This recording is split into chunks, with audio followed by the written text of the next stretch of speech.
not closed, because if P is in F, conjecture of P has not the obligation of being F. Here, let me say something. This last property, if P is in F, the constructors are not in F, is important. Why? Because in the case of consequences, you can take the consequences as a new set of premises. But it is not the case with conjectures. If we have a body of information, capital P, and you compute all the set of conjectures, this set of conjectures cannot be taken as a new body of information. This is important. And the same happens with hypotheses, the same happens with speculations. Only consequences that are sure conjectures can be taken as a new set, a new body of information. This is the sense of this last point.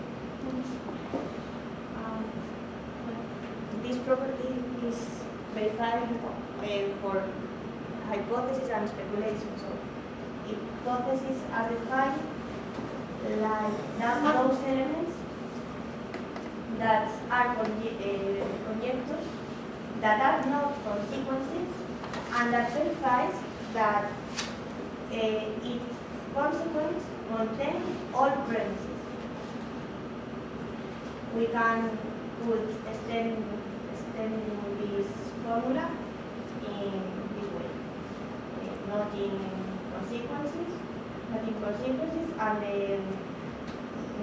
and be a conjecture by negation, not in consequences. Well, the remark are the one that Enrique tells us, and the other one is that hypotheses are anti-monotonic as are conjectures. But finally, speculation are elements that are conjunctions, but there aren't consequences or hypotheses. Speculation are not monotonic nor anti-monotonic. Sometimes verify monotonic and sometimes not, so we can't say nothing about them. And also verifies that the speculation of a set cannot be well, we keep the property of half a Cartesian because conjectures are equal to the union of consequences, hypothesis, and speculation. And the intersection of each two sets is empty. Well, the first one, operator. Yeah, I think that here it is an important idea. Conjectures are guessings, are reasonings, and we cut the set of reasonings into logical consequences, hypotheses, and speculations. Look, consequences are those statements that are explained by the body of information. When we have the body of information, capital P, consequences just follow from P. Hypotheses are those statements explaining P. If I have an hypothesis, what follows from the hypothesis is the information, body of information.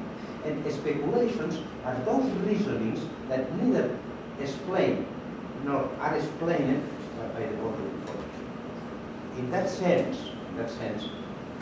conjectures can be identified with reasonings. Reasonings that just follow logically from the information, those that explain the information, and those that are just speculations on the information. Okay? I think that this is an important point. Another point that is important, that is contrary to what happens with consequences in the books of logic. If the set capital P is either empty, or in the case of the infimum is zero, the set of conjectures is empty. And we cannot reason with an empty set of information, or with a set of information containing internal contradictions. This is an important point, because in the books of logic, it is usually stated, if you take the implication in the sense of not A or B, or classical material implication, it is true that from nothing it follows everything. In the case of conjectures, from nothing follows nothing. If we have no information, we cannot reason.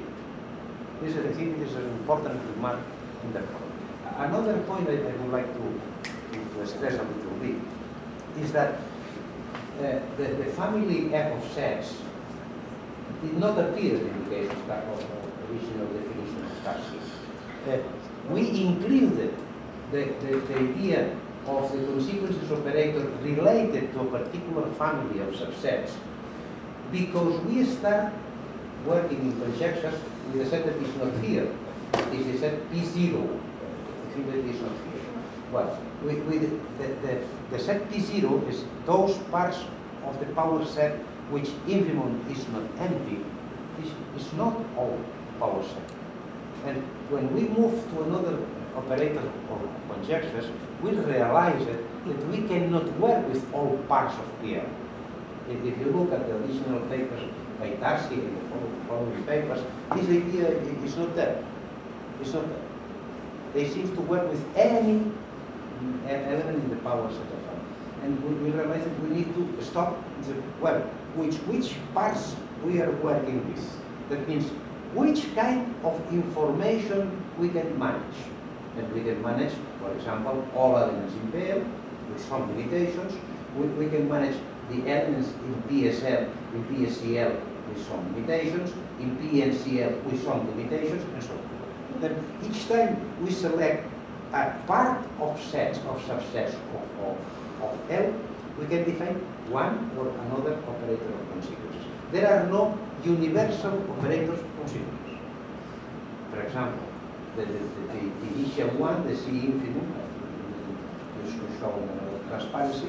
You need to define that when you have an if operation. If you have no an if operation, you cannot define it. The second one is much more general because you only need to have a priori. The C, the sign of order, this order is just a pre-order, reflexive and transitive. You don't need to have a partial order or a total order. And the last one, that is less than the first one, you need an infimum operation.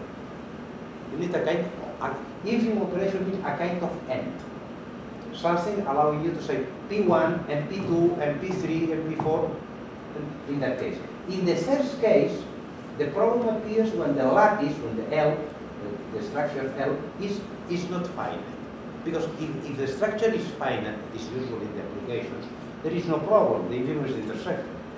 The problem appears when the lattice is infinite. For example, it's the case of the lattice of the linear subsets of a vector space. The case of quantum mechanics with the subsets of the Hilbert space. Or much more easier, take R3, the dimensional space, to all the planes and lines that pass by the center, the origin. This multiplicity is an orthocomplementary lattice. In this case, you can grow, but in a lot of infinite cases, you can not imagine how it is. And in that case, the infimum is not difficult. You need that the lattice be complete, that all subsets in the lattice should have a Q. In the finite case, it's completely different. Let me say that you have some more remark. There is an important point in the first transparency. You said it very well. You said that deduction is to apply rules of deduction to the information we have. Correct. Which is our problem? And maybe your problem if you like, that we have no rules, neither for adduction nor for induction.